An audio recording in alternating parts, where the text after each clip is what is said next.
Hi guys!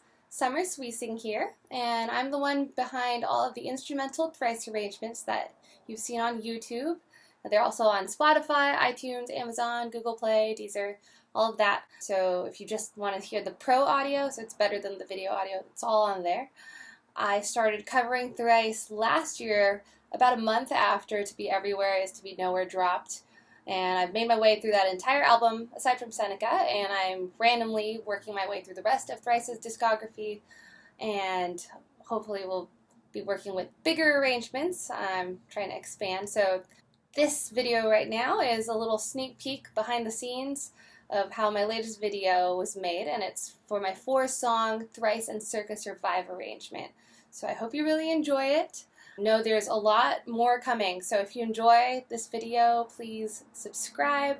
I don't know where the button is. I know everyone always does these in their videos, like subscribe there, or there, or there, or there. Any of those places. It's a little red button though, so if you enjoy my videos, please subscribe. I really would appreciate it. The support means a lot, especially to me as a really small musician, and there will be much more coming, so both on YouTube, I'll post everything also on my Facebook artist page, on my Instagram, and also, of course, everything audio will be released on Spotify, iTunes, etc. So just look up my name, Summer Swee-Singh, and you'll find it all. I'm covering Thrice mainly because they're my favorite band of all time, and have been pretty much since the end of my freshman year of high school, which was a long time ago, which was late 2004. Mid-2004. So it's been a while, and I really enjoyed their new stuff, and definitely think Thrice is my favorite band of all time, but Circa definitely still also makes my top 10. Probably rounding out my top 10. Thrice would definitely be number 1. Muse in second place because I really love Matthew Bellamy. Really appreciate what he does, both classically and rock-wise, and I'd say Rat-a-Tat, number 3 spot, really, or maybe tied with Brand New. Probably followed by Sufjan Stevens, Des Arc, Circa Survive, Justice, and Daft Punk. I don't know if that's 10, but it's definitely close to 10. It's really hard for me to choose. Oh, and I really also love Albert Hammond Jr. That's one of the guitarists from the Strokes side project, and he's absolutely wonderful. So there's also that. My music tastes are kind of everywhere. I also really love classical. But anyways, to hear the fact that 2 of my favorite bands are touring together is super exciting. I cannot wait till the fall tour. I bought tickets right away. I'm a professional pianist, composer, music arranger, orchestrator, music director, and piano teacher, music theory teacher. So I do all of that musical stuff, and I decided that I'm going to try and do some of their arrangements because I thought that Metallica playing with the SF Symphony is probably the coolest thing I've ever heard of, because my boyfriend told me about that a couple of years ago when we were living abroad, and my mind was completely blown. And then I realized I could probably be the person who did that for a band that I really liked, except that I'm nobody. I'm not the conductor of the SF Symphony, and yes, nobody knows who I am, so why would anyone work with me? So I figured I'm going to try and write some arrangements and see if somebody wants to work with me. So if you have a band and you enjoy what I'm doing, I definitely can be hired to do this for any sort of, rock band, DJ, anything. So if you're interested, there's links at the very end of this video. You can contact me. Essentially, I would really like to write a counterpoint arrangement for piano and chamber string orchestra, or even full orchestra. I would definitely be down to do that as well. For either studio work for a band, or artist, solo artist, DJ, etc. To accompany what they already have, or to play with them live. I already have a bunch of professional musicians I work with. I contract all of my girls for the videos, and can obviously contract guys as well. This just started out with 2 of my friends who happen to be female, and then the internet apparently really liked that we were an all-girl group, so I just kept it all girls just because. I also want you guys to know that I'm going to continue covering Thrice, and I will work my way through their entire discography.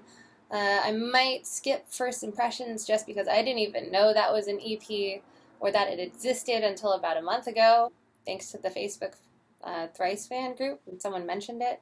But since it's so old, I probably wouldn't cover it anyways. I have a ton of stuff already on my list of songs to cover that people have requested, and I already want to cover myself. So that'll be Thrice. I'm also going to cover a lot of brand new, maybe not their entire discography, but requests and all the stuff that I really want to cover. Same with Circa, same with Sufjan, same with Deftones, same with Justice, and more to come. So there's quite a lot I want to do. Again, I'll probably just cover all of the artists that I've mentioned that I really enjoy, and probably some more, and every so often I'll just throw in a bunch of classical in there that I really enjoy. So sorry, you guys have to just listen to stuff that I like, but I'd like to think that if you like Thrice, you might like at least some of the other things that I listen to. So hopefully you enjoy it, and thanks again. I really appreciate you guys venturing out and listening to instrumental music. I know not everybody really likes classical, and not everyone likes soundtrack music, which I find hard to believe, but I guess you're out there. But I appreciate you taking a chance and listening to this, and really appreciate the support. Anyhow, this is a little behind the scenes. I hope you enjoy it, and I'll hopefully see you guys again soon. Okay, thanks. Here goes. Hi guys! So I just want to explain a little bit about my process making these arrangements. I don't ever write out my piano part. I sometimes have the lyrics printed out, or when I'm playing, I'll actually look at what I've written out for the other string players. That makes no sense. So yeah, for instance, Silhouette's in this one, and in it there's a lot of different time changes, so I marked to myself, okay, there's a 4/4 intro, and that's 4 measures, and the verse 1 is also in 4/4, and there's 8 measures of it. But then after that, it goes to 7/8 time signature, and there's 8 measures of that, which is the bridge, and then it goes into the chorus, which is 4 measures, also in 7/8. Then it goes back to 4/4 for 6 measures, and then it goes back to 7/8. So essentially, that's how I map it out, because I don't play the whole song since I want to transition into other songs, so I try and find a good spot where I think it would lend itself to a transition. Then I had a hard time with this song, actually. This is one of the first songs I've actually had a really hard time with, but figuring out how the melody fit in 7 was really confusing. Dustin does this really awesome thing where most of his words will hit on the 1 and then a different beat. So if there's 2 syllables, they'll usually hit on the 1 and then the 4, or if they're 3, usually it'll be 1 and then 4, and then it'll hit after the 4.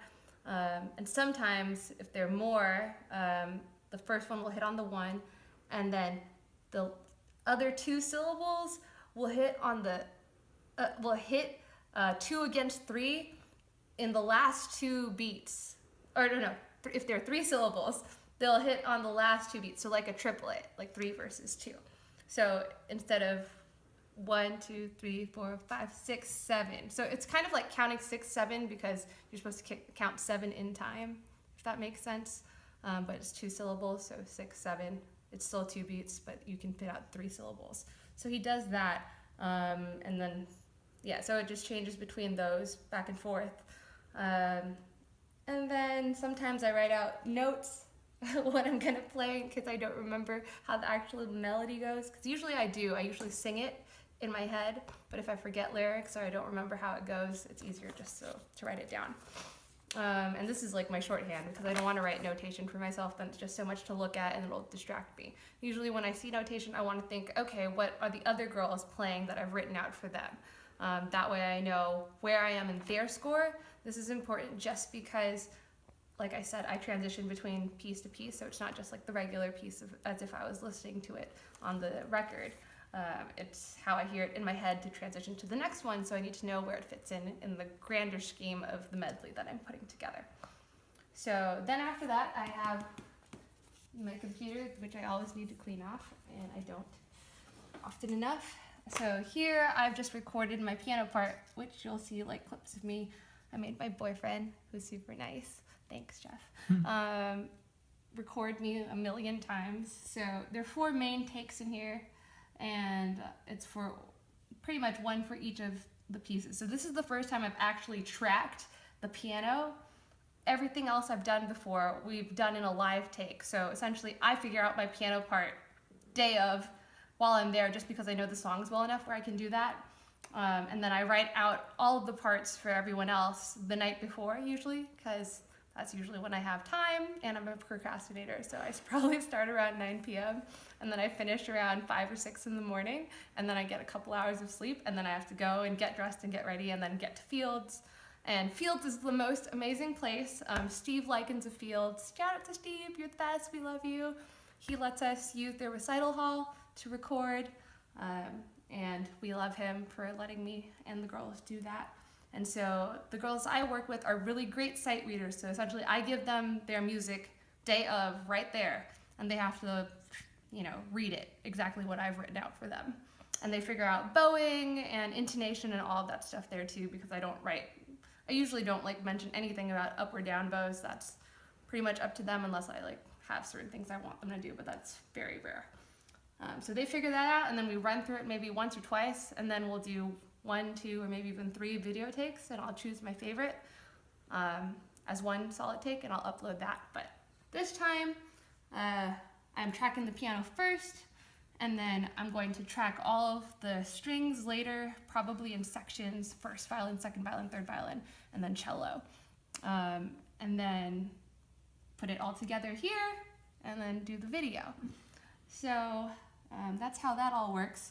They have a score. I'm not even close to being done with their score because, again, I procrastinate, so this is nowhere close to being done. But essentially, I started on the cello part. So you can see over here, this is my, this is Sibelius. It's a program where you can write notation on a computer. I've got violin 1, violin 2, violin 3, and then cello, which is violoncello. It's in C minor. I've give them 4 bars of rest. The first one is actually not exactly 1 bar because it's an arpeggiated measure and it's long, and I'll explain that to them. And then cello comes in with my left hand. Dun dun dun dun dun dun dun dun. Dum re mi do mi re mi re. And so I hear things in solfege. I also never explained that. Solfege, if you don't know what that is, it's spelled S-O-L-F-E-G-E. It's the sound of music. It's the sound of music. It's a different way to identify notes on a Stafford piano. Guys, it's do, re, mi, fa, sol, la, ti, do. So, do doesn't equate to A, do equates to C, and so on and so forth. So on and so forth. Wow. I have Invisalign, by the way. This is my first week using Invisalign, and I can't speak properly. It's really weird. It's like having braces all over again. And then so I write out all the parts for them here, and I've started writing, I've started writing out part of the second violin part over here, and some of the cello. I try to keep things fun and rhythmic and not too boring for them because I want them to have an exciting accompaniment. So that way the girls enjoy playing it. So that's a little intro into how my brain works and how these get done. So thanks for watching. Really appreciate your guys' help in spreading the word for these arrangements. So this is obviously the first one where I've incorporated another artist besides Thrice, but I'll be doing some just for Circa as well. Obviously I will continue with only Thrice medleys as well. I'm gonna work through everyone's discography. And yeah, so I'll do all of Thrice. I'm gonna try and do as much of Circa as possible. Same with Brand New, Deftones, maybe Sufjan Stevens, Albert Hammond Jr., basically stuff that I really like to listen to. And I'm also getting a bunch of requests, so no, I do take requests. The list is really long. It's about 60 songs right now. So I won't get to yours soon if you request something that's not already on the list, but I'll get to it eventually. So thanks again, and now you've heard me talk. Yay! Okay, bye guys. Okay. Take 1.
Sibelius where I'm writing the parts. So right now I'm writing the cello part, so we're right here. So I'm singing it in my head when I write them. I don't have a piano, I just kind of do it by ear in my head.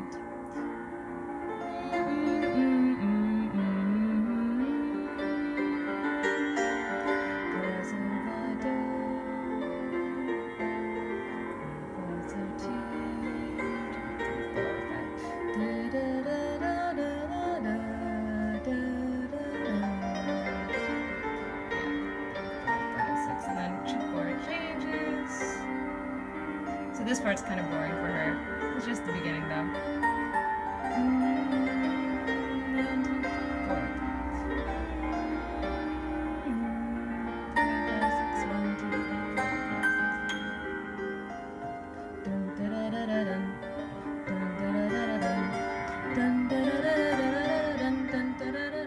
Now that I've written out everybody's parts, this is the full score. You can see everything in this view in Sibelius. I can also see each individual line for each person, so if I want to see just what the violin 1s are going to be playing, this is their score, violin 2s, violin 3s, and then the cello, and then back to the full score, which is what I like to look at when I'm working with the girls in person, so that I know what everyone else is playing when I'm listening to one particular line at a time. And I'm recording. So here's what the MIDI mock-up sounds like. I personally do not like MIDI mock-ups at all. I think it really sounds ultra cheesy, and you'll see if you haven't heard what MIDI mock-ups sound like, you'll hear it now. So again, this is just the string lines that I've written out for all the girls. A lot of it is counterpoint to the actual song. Some of them are doubling the melody that I'm playing. Some of them are actually playing other lines that are played by other instruments in the actual song. So for instance, there's a part in the chorus that's played on guitar, but I've written it in for the second violins here. Right there. So anyways, sorry you have to deal with my voice. This is why I keep everything instrumental, because I really don't like the way I sing. But anyways, so there that is. So now here you can listen to what it sounds like. And again, this is without piano, and I play all the main melody and main bass line on piano. So I'll just kind of hum how that goes and how it would fit in with what you hear here. All right, here goes.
Thanks, you too. Yeah, wait, so do you want to start, what, 46? Or transition into 46, maybe from 44? Yeah, we'll do it without the music for now, just to get the timing. Okay, so going into 44.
Sick. Cool. Is it all the way you want it to sound? Yeah.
do it just like that. Just like